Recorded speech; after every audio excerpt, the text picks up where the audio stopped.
humanity. Welcome back to Nicholas Comic Corner Classic Lesson Known Classics. This is episode number 1634 and Doubleshot number 1528. Now I have two DC trades. This first one is part of the event that came on just at the start of this year, Future State.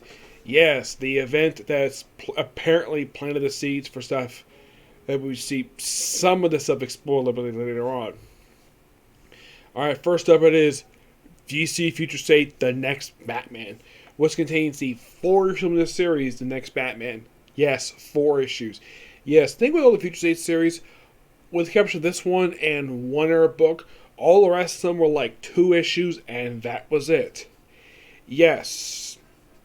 Pretty much what DC decided to do was put their publication schedule, all their ongoing books, some of them ended, put them on hiatus for about a couple months, and will release these Future State books. Future State is set just a few years in the future. Now, in the case of this book in particular, this contains the 4-issue miniseries, The Next Batman, includes its backup feature, which I'll get to that. It also contains the Future State Nightwing miniseries, and this also contained Dark Detective. Yes. Now, this also contained the backup feature for Batgirl, Grifter, and it was Batgirl, Grifter, and the Outsiders. Outsiders is simply just the Outsiders version of the Future State version of them. That's simply what happened with them. I don't exactly remember what the story was, that one.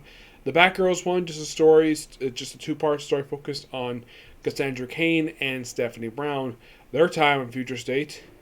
In the case of the Grifter one, which is called Grifters, that one is focused on Grifter himself teaming up with the Huntress in order to deal with the Magistrate. That's mainly what the story is about.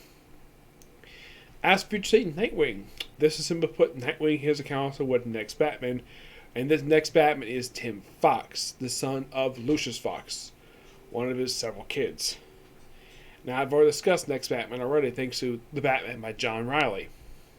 Yes, John Riley is the guy behind, well, he's the guy who wrote 12 Years as a Slave. That's mainly put what this book is. Dark Detective, I believe this one focuses on Batman, I think. Yes. Now, aside from John Riley, we also have Alita, who is, I believe, the current writer for New Mutants. Andrew Kinsett, Paul Jenkins, he's actually a very well-known writer. He hasn't done that much the last several years, but one of his most noteworthy books he wrote, probably his most critically acclaimed book he wrote, is he did a book with Jay Lee, the 12-issue run for Inhumans that was published back in 1999. That's his most well-known book he came out with. There's also Matthew Rosenberg. I have met this guy. Yeah, he actually one of the stories in here. Paul Soderbergh and Brandon Thomas. The artwork is by Laura Belia, Akin, Nick Durrington, Carmine D. Camacchio, Jack Herbert, Sivit Correa, Emin Lebekia, and Nicola Scott. Now, John Riley, of course, does the writing for Next Batman with Nick Durrington on the artwork, which I gotta admit, this is really good. Reminds me of Francis Ford Coppola. Francis Ford Coppola, the artist behind one of the 2 artists behind Batman Black Mirror, which is an excellent story. The way this trade is, it has Next Batman, the entirety of that completely first.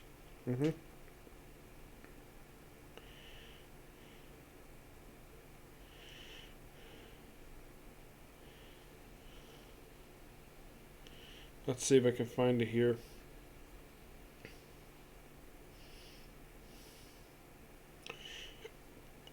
Yeah, somebody knows where Next Batman is by far the longest one. And since this miniseries wrapped up, we did have a miniseries that came like right after this one wrapped up, and that was Next Batman Second Son, which I really also wrote. Excuse me, is one other one. There is I Am Batman, and that one is focused on, well, it's also by John Riley too. Now, as for Future State Nightwing, this one is done by Andrew Constant with Nicola Scott in the artwork. And Nicola Scott, man, like, the only artwork that she did recently in the last 5 years for DC was that she worked on Wonder Woman with Greg Rucka. One of two artists working that run. The other, of course, was Liam Sharp. I have met Liam Sharp, also got me in person. And this was actually just after, I think it was just a year into, it was basically about a year into Greg Rucka's run for Wonder Woman. It was right at the conclusion of the second story because I got a chance to meet him. Mm-hmm. Yeah.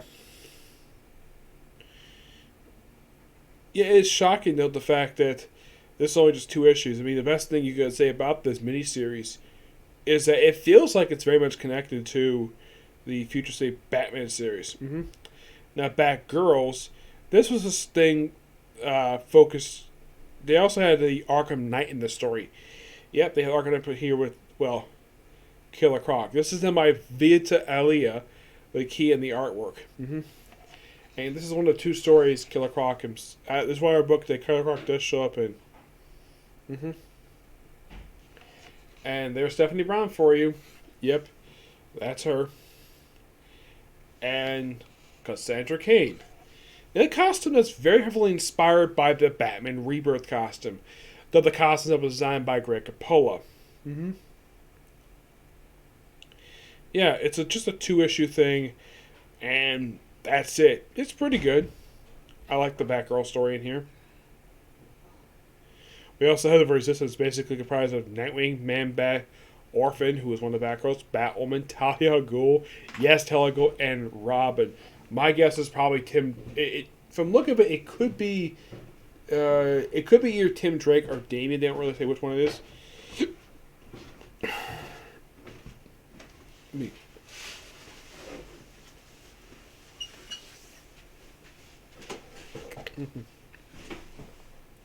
The Outsiders themselves. This version of the group is focused on Katana and Duke Thomas, aka The Signal. Yep. And this one is done by, if I can find the right page here, this is done by Brandon Thomas and artwork by. So I also love the fact that the logo for Outsiders is the logo they had when Judd Winnick was on the book. I like this logo. I like the fact that even when the book changed writers, they kept the same logo for the book. The most recent run has sort of a 3D style logo that was a variant on the classic logo from 1980s version of the Outsiders. And this version of the Outsiders, if I can get my phone to work properly here. Yes, this version of the Outsiders did pop up again recently in an issue of Batman Urban Legends. You could say that this 2-parter here is mostly a future follow-up to what happened at the end of the Outsiders series, though Katana herself would also continually appear in Batman Urban Legends.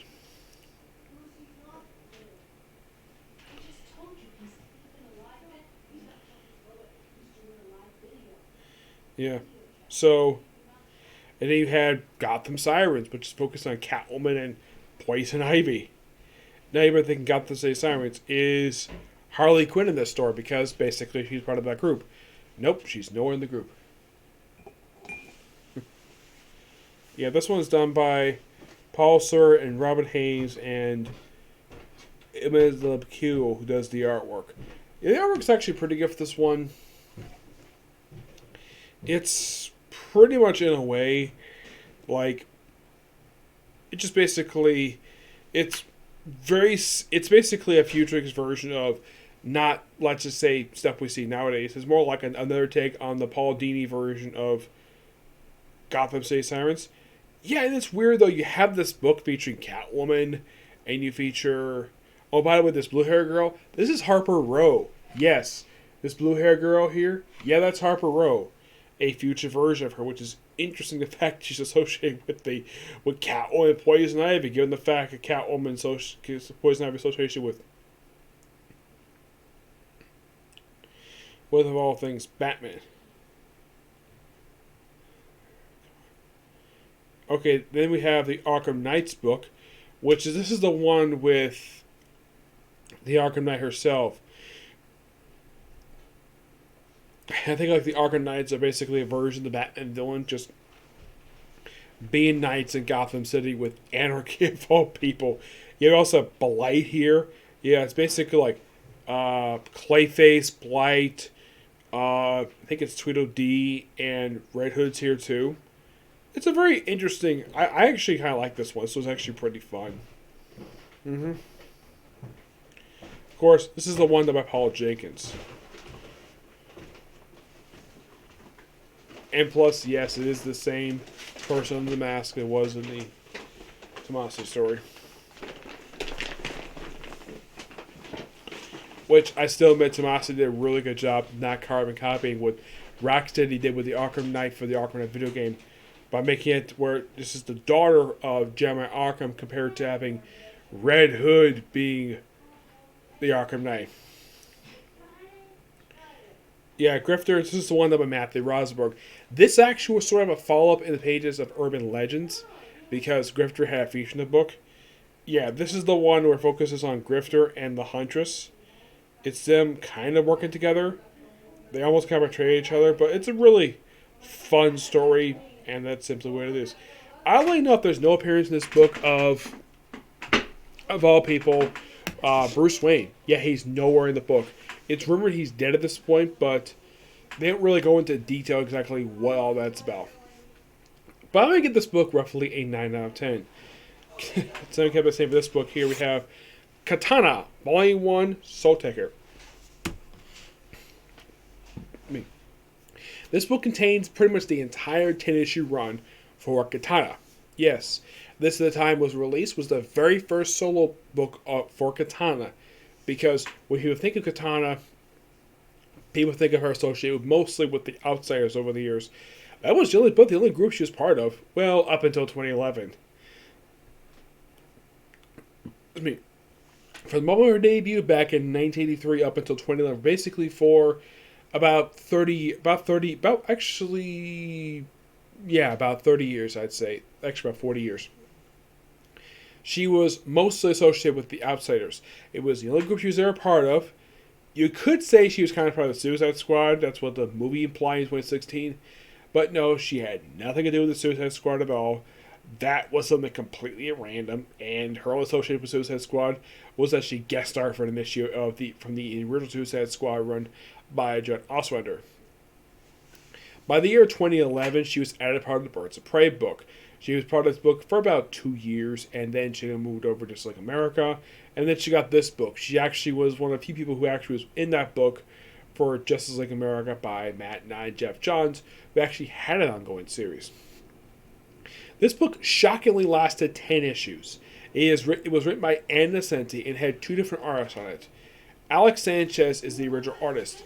But halfway through the run, for some reason, they changed the art, which I think that was actually a pretty smart move, because the artwork at the start of this book was not that good.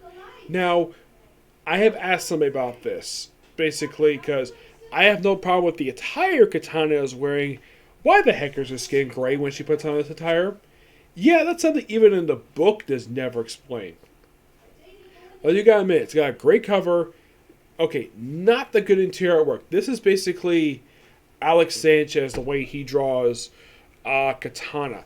I gotta admit, the background stuff looks really good. The characters are not that good. Look very like smushed. It doesn't look that good. I mean, the backgrounds look really good. Just the character's face is the weakness. And oh yeah, a few times in the book we gotta show off Katana's back. Yes, her back. Not her rear end, per se. Thank God that Alex Sanchez doesn't do that. Yeah, I get the fact that Katana is a beautiful woman. But this is kind of fine. I don't have a problem showing off her back because she's got lots of scars. She has swords, of course she does. Now, they also deal with stuff basically related to the Sword Clan in this book. That's a loose tie-in to the pages of Jeff Lemire's Green Arrow. As for why she's associated with the Sword Clan, excuse me, I don't know, but this is the only book that's brought up about that. Because here's the strange thing, though. Aside from Green Arrow and this book, and of course Future's End, there's no mention of the Sword Clan, or the version of the Outsider she's part of, which was the version Jeff Lemire created, was basically a series of tribes. And Green Arrow was part of the Arrow Clan. which at the time it made his debut in the comics, his father, who was supposed to be dead at this point, Robert Queen, was in charge of this group. Yes. Where you going? Yeah, this book also contained the... Now, there's one character pops in this book that seems quite strange. He would pop up in this book, and yet he was a recurring character in this book for some strange reason. As sort of like a villain, they made him sort of a Japanese demon for some reason. It's the Creeper. Yes, the Creeper. They made the Creeper into some demon. I think it was around issue 5. They replaced the interior artist with Cliff Richards. Which, yeah, that was actually a pretty neat idea because this artwork is okay. It's not terrible. I've seen worse. It's just basically the faces. They're too well defined. And they look kind of pasty. Oh yeah, second appearance of Katana's back. Showing up basically all of her scars that she's got. In this book, she, tries to figure out exactly who murdered her late husband. And it's kind of in the book she was the one who kind of did it, even though it was actually supposed to be her brother-in-law. Yes. And so with this issue here, with this cover, yes, they replaced the artist with Cliff Richards. And look, this here, that is the Creeper. Yes, this demon is the Creeper. And you're thinking, that's not the Creeper. That is not the character C. Dicko created. Well, that's how the New 52 interpreted him. Yeah, they give him sort of a werewolf transformation, maybe a freaking demon. Now, here you go, Cliff Richards' artwork, which, I gotta admit, this artwork was a heck of a lot better than Alex Sanchez. It looks much more cleaner, not as messy per se, and it is really, really good. Though, apparently the color of this book, because normally Katana's skin when she's wearing this outfit is supposed to be gray. Here, it's a more darker gray. Yeah, I'm not really sure what was up with that, but and the way it's implied here with this very weird panel here, yeah, with these three guys pinning on Katana here, and this other guy with a knife. This is why I think he says he's gonna stab her. Based on the way Cliff just drew this, it was almost implying this guy was going to rape Katana. I mean, you could tell it just by looking at this panel, like, oh, look, they pin on her arms. Like, even though he says in the dialogue, and Cindy right in this, that he was going to stab her. Like, stab her probably in the chest. But where the artist implies it, it's implying he's going to use that knife to simply strip her. Yes. That is how this is how I interpret it as. It's like, it's one of those instances where the writer and artist are not communicating with each other, and the artwork is presenting something different, exactly what the writer is supposed to say. I mean, if you look close to this panel, does that way look like the way he's going to hold those knives? Does it look like he's going to basically use those knives to strip her? Well, cut up her clothing and possibly rape her? In my opinion, yes. Other people might have different interpretations of his artwork. But she's saved by freaking Killer Croc of all people. Yes, Killer Croc is the one who saves her. And look, here's the Creeper. Yep, that's the Creeper. Yep. That's 26. And now we have Alex Sanchez back in the artwork. Yeah, after having Cliff Richards on here for a couple of weeks, I bring back Alex Sanchez, whose artwork is not one of my favorites. It's okay, but the problem is this guy, when he draws faces, well, mostly how this guy draws Asian characters. Like, if you're going to be an artist who can draw Asian characters really well, Jay Lee. Excuse me. He would have been a much more excellent choice because he has tendency to draw characters like they're Asians. I'm not really sure why he was not running this book for. Because it's one of the most baffling things in this book. And look, he has a much more clear image of the Creeper, who is a demon. I do appreciate, though, that the person who drew this remembered that his dialogue was yellow. I do like that, but I'm not a fan of the look. I prefer the classic Steve Ditko look with the yellow skin, the green Speedo, the wig. I like that look. This is not my personal favorite look for the Creeper. Yeah. And the weird thing is, let me take a look in here. That, let's see if we can find it here, because I remember there was an issue of Justice League to this. Justice League Dark.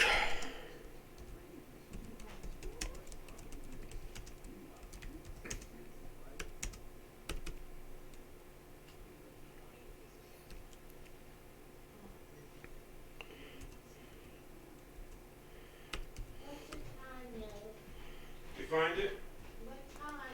Oh, it's 8:52 now. Hey? You're welcome. It was 23.1. Let's see.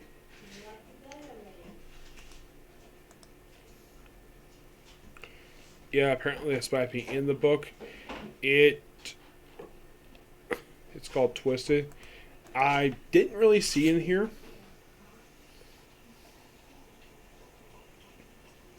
They have Swagger, who is representing the Sword Clan. Her thing is, yeah, trying to kill Katana so she can become a member of so she can have a higher position in the Sword Clan. Mark Creeper. And then we have an abrupt change of artwork in. They have both Alex Sanchez and Cliff Richards, the remaining issues in this book. I didn't really, despite the fact it said it was in this book, I didn't really see the Creeper story in here. Not really, no. And the way Anna essentially writes his artwork is saying that she's saying hi honey to the sword because they're like husbands in the sword. Alright, here it is right here. Yep, that's Twisted. Yep, this is the one done by Ann Nocenti. Yeah, this is the one that explains the Creeper's backstory. Yeah, it basically implied that the Creeper thing that makes Jack Ryder the Creeper was a demon from feudal Japan. Yeah, that's the way that it's written here. As far as I can tell, I think this is one of 2 Villains Month one-shots that Ann Nocenti ever wrote for DC. Yes, so it's co-written by Dan DiDio of all people. Yes, seriously, Dan DiDio. Let's see. Oh, that's something, you know, she's 64. Let's see, for DC,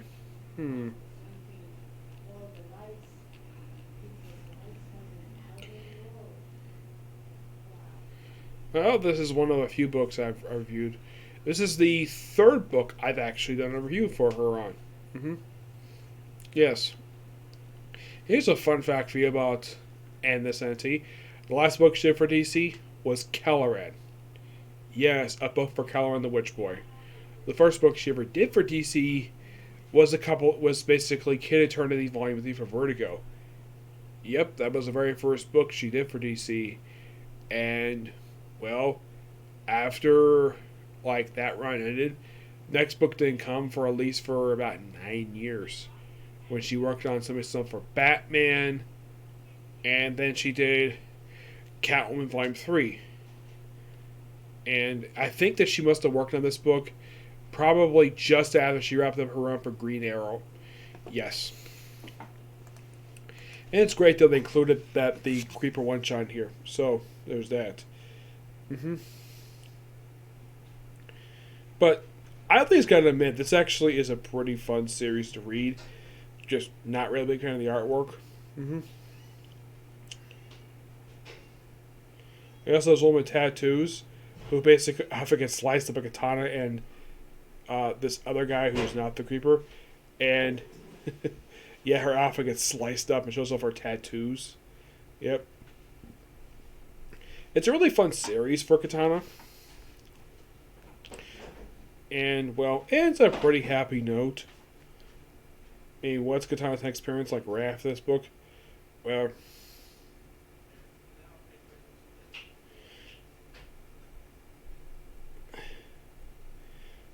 yeah, and here we end here basically her raising her sword up and preparing what's happening next. Now, what book she appeared in, like right after this book wrapped up? I think it was just basically just a few other books she popped up in.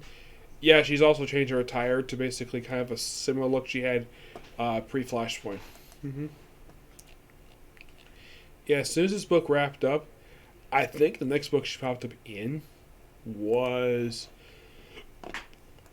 well, excuse me, I started appearing Just Like America.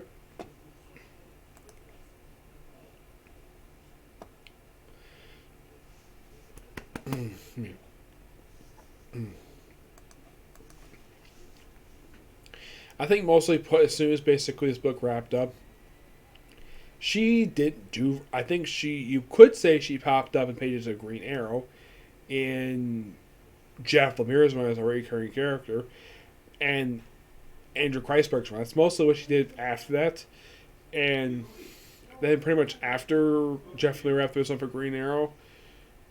Let me think here. What else did she do after that? She didn't. Well, actually, she had one miniseries she popped up in. Yes, it was Katana, Curse of Cobra, which originally was supposed to be a set miniseries, but was changed to Suicide Squad Most Wanted. I have no idea why I did that. And then, of course, later on, after the miniseries wrapped up, she was added part of the Suicide Squad, a book she had no business being in. Yes, and during that period of time when she was in the book, she got her another ongoing series. And then once that book wrapped up, she then appeared in the pages of Tits Comics briefly for a brief story.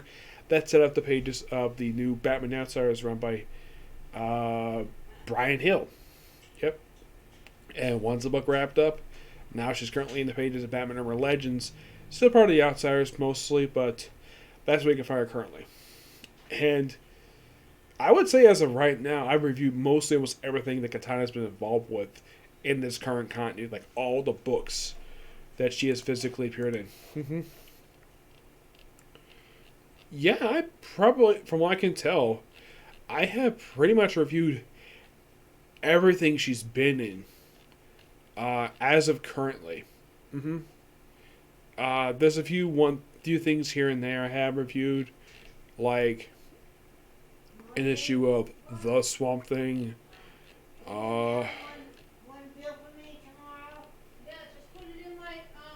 Batman Urban Legends, and that's it. Just a few, basically just a few things in there, but mostly put just Batman Urban Legends. I don't think I have really reviewed it for her, but mostly put, reviewing mostly everything for her, and I think as of right now, unless of course DC comes another one of this, I have pretty much all the solo books that have been released for Katana by DC.